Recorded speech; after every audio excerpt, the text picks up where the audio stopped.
Ho ho hello, I'm Jared here with Austin for our very last episode of TC Weekly. Where has this semester gone? You know, I asked the same thing about my bank account. No, seriously, I'm in crippling debt. Seems like you'll be eating bread sandwiches for quite a while. Well, speaking of sandwiches, let's take a bite out of what Activate has.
I am the sandwich.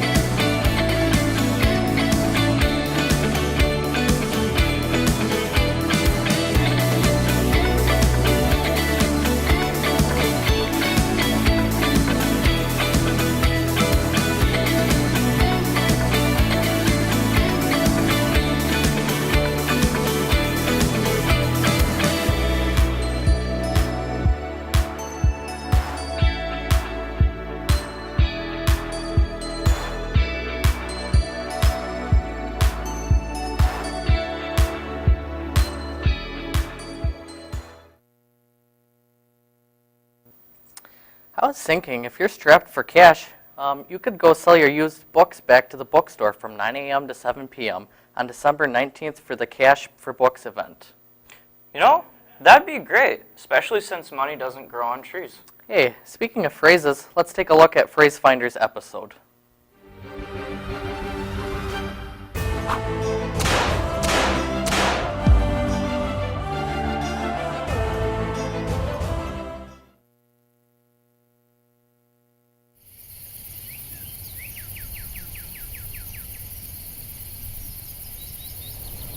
You seen anything? I'm not seeing any phrases around Have you here. checked over there?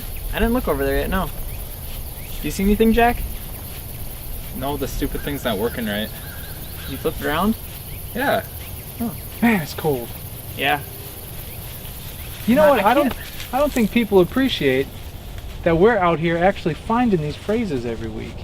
Yeah. It's not like there's some big database that you can just type anything you want into it and find information. If Yeah. that exists, we wouldn't be out here. No, for real, this is really hard work. It's really cold, too. I can't believe we can't find anything. Yeah, we could have been done last week, but Yeah. thanks a lot, guys, for your slow editing. It's not my fault. It's Jack. Jack didn't have any audio. All right, you guys, we need to find our next phrase for our next episode. We have to find it. Keep looking. Yeah, I know, we only have one day to do this, guys, seriously. It's your turn to do this episode anyways. Why don't you do it by yourself? Well, maybe you should have finished the last episode sooner. Well, maybe if you'd recorded better audio, we would have. Jared, maybe you should get better video equipment. Yeah, well, maybe if you. yeah, well, maybe. listen, guys, we are a team. We need to do this together. You know what? I'm gonna do my own thing. I'm gonna find my own phrase. Yeah, well, it's probably gonna suck. I'll be better off anyways.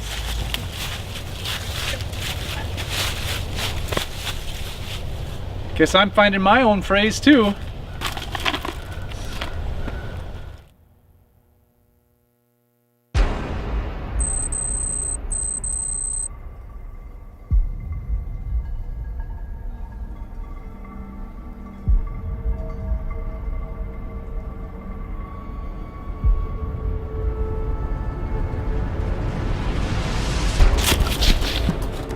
There's a phrase up ahead. I'm taking pursuit.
I've lost visual on the phrase. I don't know what to do.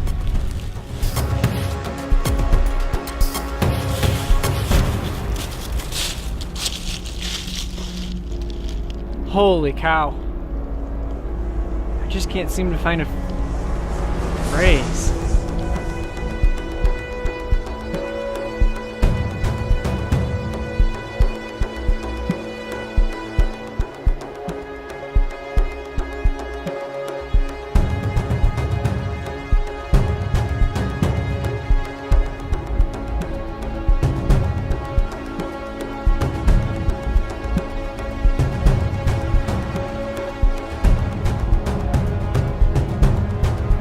Welcome to this episode of Phrase Finders, where we uncover the origins of some well-known phrases in the English language. I'm your host, Jared Ottinger. Evan Lloyd. Jack Lynch. Today's phrase is holy cow. This is a very common phrase that you hear almost every day. There are quite a few different stories for the origins of holy cow. One of the common ones is that Holy cow is a less vulgar way of saying holy Christ, since cows are sacred in some religions. another potential origin is from the Hindu belief in reincarnation. Travelers would loudly yell, holy cow, while driving so to be sure as to not hit reincarnating creatures. Another belief is that this stems from a story of Exodus about the holy cow. Batman's sidekick Robin also used the phrase in the iconic 1960s TV series. Robin would use it in a phrase followed by whatever was relevant to the situation. An example would be, "Holy backfire, Batman." Holy cow was also the catchphrase of a few sports announcers and players in the early 20th century. One of the biggest influencers of this phrase was Phil Rizzuto, who is known for his signature phrase while playing shortstop for the Yankees, as well as announcing in his later years. Perhaps it's because of these iconic models that many teenagers use the phrase. Today, the term is used similarly to how it has been for the last 100 years. As a way to exclaim surprise. For example, "Holy cow, I wish my group would stop fighting so we could make this project together."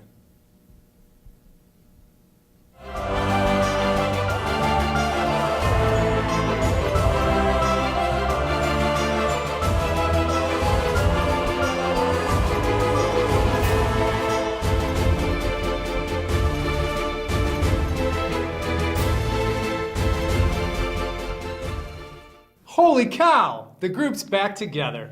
Thanks for watching Phrase Finders. We hope you enjoyed the series.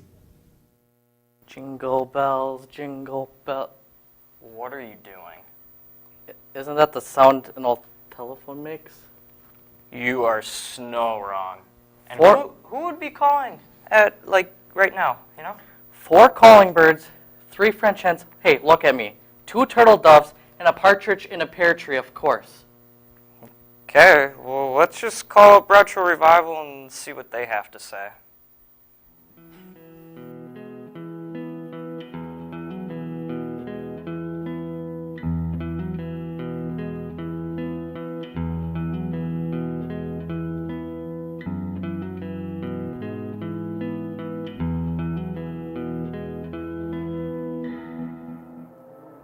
Welcome to Retro Revival.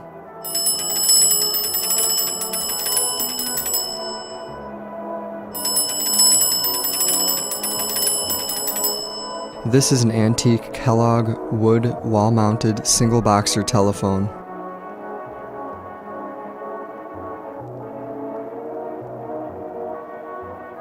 These single box models were produced into the early 1920s. The Kellogg Switchboard and Supply Company was founded in 1897 by Milo G. Kellogg after Alexander Graham Bell's telephone patents expired. The Kellogg Company competed with Western Electric and the Bell system. Like Bell, Kellogg was an unappeasable inventor with about 150 patents to his name, including, of course, this beast right here. Jumping further ahead into the future, this is a Motorola California mobile phone introduced in 1990. Bag phones were more appealing to truckers, boaters, and people in rural areas. The Motorola bag phone is able to be charged by a vehicle's power system using a battery pack. Notable features include... I can't do this anymore. What do you even mean, man? This idea has been garbage since the beginning. Come on, man. This is gold. I mean, we got such a great theme going on here.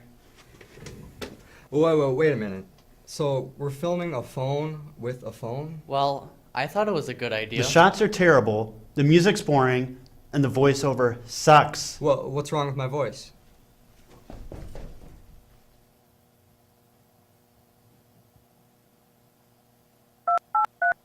Mom? Yeah, it's me. Can you pick me up? Yeah, mac and cheese is fine. Draw the bath, too, while you're at it.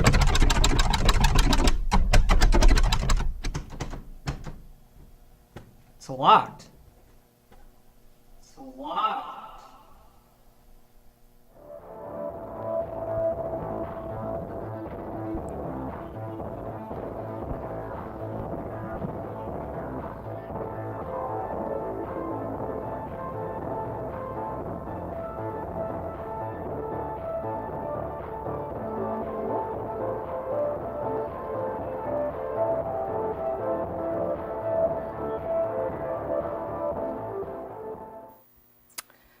Hey, Jared, do you think you're on Santa's naughty list this year?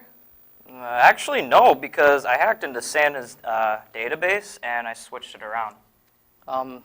So does that mean you're on the nice list? Technically speaking, yes.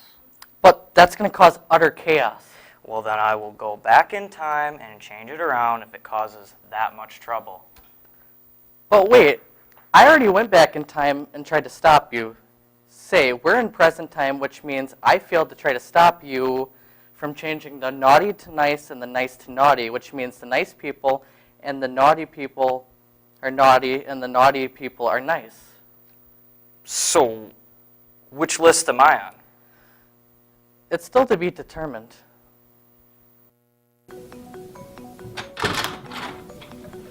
Ladies first. Let's go.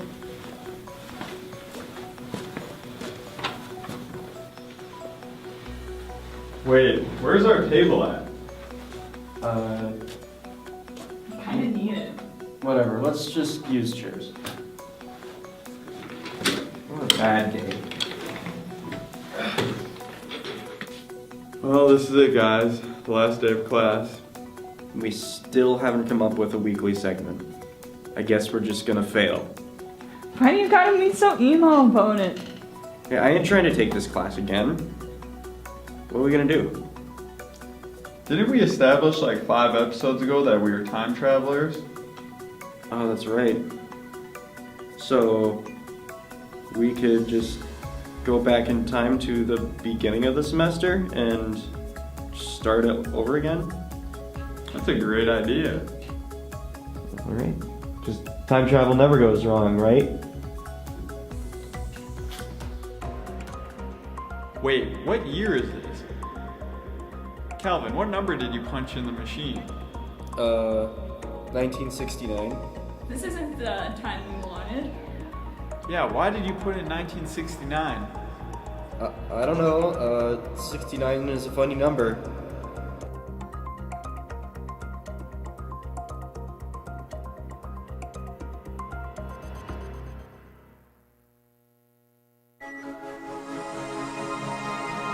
So there's a saying that you're never supposed to press the red button, but I'm gonna do it anyways.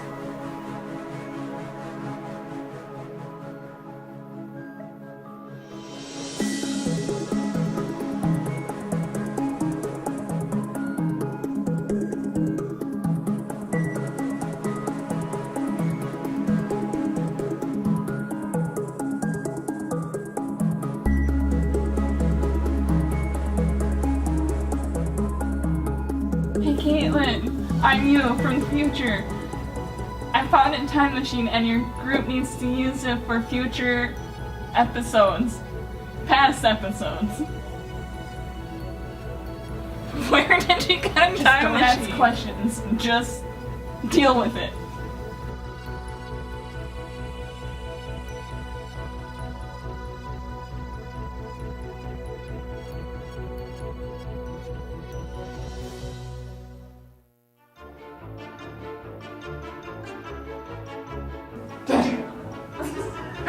They won't even know. We won't even be able to tell. And we still haven't come up with a second. Well, maybe you should just leave the ideas to us.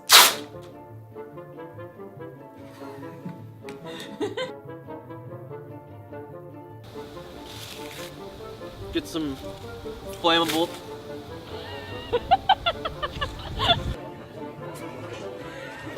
Caitlin and Kat are...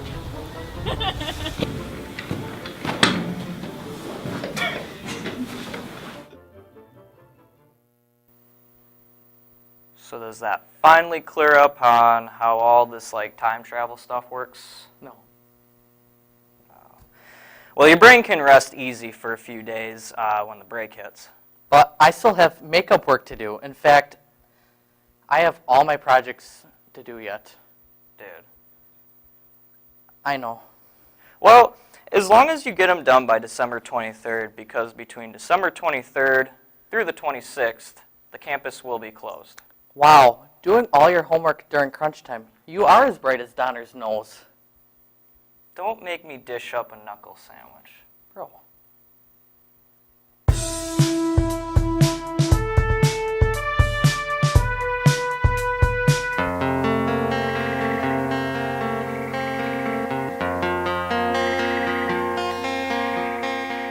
joined the Dish because I needed a job. Nobody was calling back. But I eventually got my big break. Now I'm getting tons of calls. You know, it wasn't my first gig, but they did call me back right away. What brought me to the Dish, hands down, it was Kevin. I've looked up to him for a long time. I mean, just really respect his work. I would never tell anyone that, though. I think I played off my feelings really well. I really enjoyed it, working with everybody. I think that the people made it what it was. What do you mean? What brought me to the Dish? I mean, I am the Dish. As far as the other cast members, Kevin was the biggest pervert. The harassment never stopped between Jesse and Kevin. I was okay with Kevin because I respect him. Part of me feels like he never came back and like he's still missing.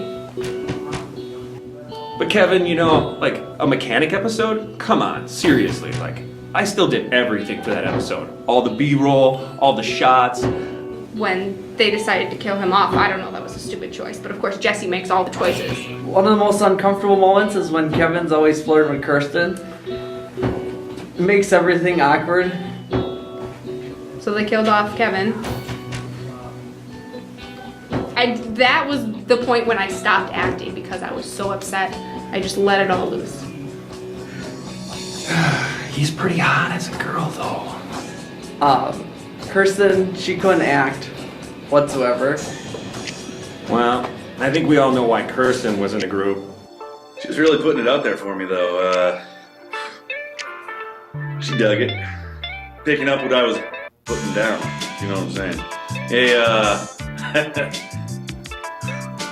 Kevin and I were like, I guess she'll do, you know? It was pretty much the hottest chick that we had apply, so. She was always very emotional. I think she seriously just took the part too serious, and she couldn't act, though, like I said before. But she took it so serious. She was just so emotional, such a diva in that. You know, it wasn't easy to keep all these guys under my thumb either, you know? Like, I really had to work at this. I mean, all the phone calls, all the calling around that I had to do to chase these guys down. And Jesse, very egotistical, very, very demanding. He was probably the bossiest one. You're just a perfect example of Jesse's character. I know you can get to your phone.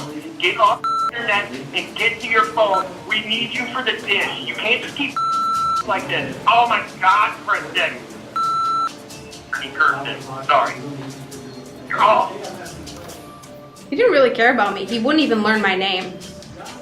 The Dish he saw as his personal project, and it was his way or no way. his head. Like a balloon, that thing inflated. I always was doing everything. The editing, the shooting, the writing of scripts. It's like he thinks that everyone can see his talent when there's nothing. They're sheep. They need to be led. That's what I'm here for. It's kind of what I do. Well, Kyle had some issues. We had to work really closely together towards the end once the tragic death happened. Really, if it wasn't for my direction, I don't know, he would just be a lost little puppy wandering around, wondering it is what we can do, you know? You know, the other guys, they were they're close friends of mine, I would say. But Kyle, he could rot in hell. For all I care. Son of a bitch. All the rage came out, and it was always towards me. I mean, there were other people too. He really didn't like Kevin, but once he was gone, it was like it just escalated. He was so ragey too, like just anger. The dude was mad at everybody all the time. It was insane.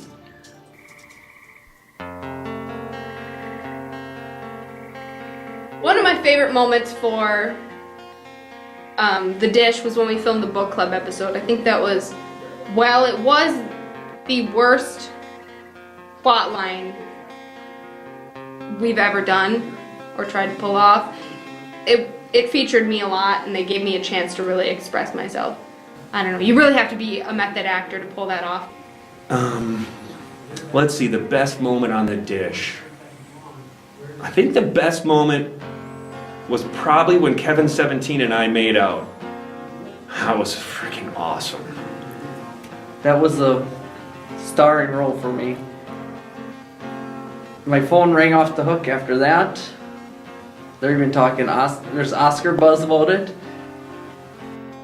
You know, he killed me. He killed me. The only one who cared was Kirsten. But yeah, I'm pretty proud of the dish. I think a lot of the work we did, it'll carry on for years. I mean, this stuff is timeless. It's like Monty Python meets Jim Carrey. It's freaking hilarious. And if you don't think so, you can just f*** off. Merry Christmas from the dish! This concludes this season of TC Weekly. Tune in next semester when we have a whole new crew making new creative videos just for you. And follow us on Instagram at DMTNWTC or on Facebook at TC Weekly. Stay safe and have a happy holidays.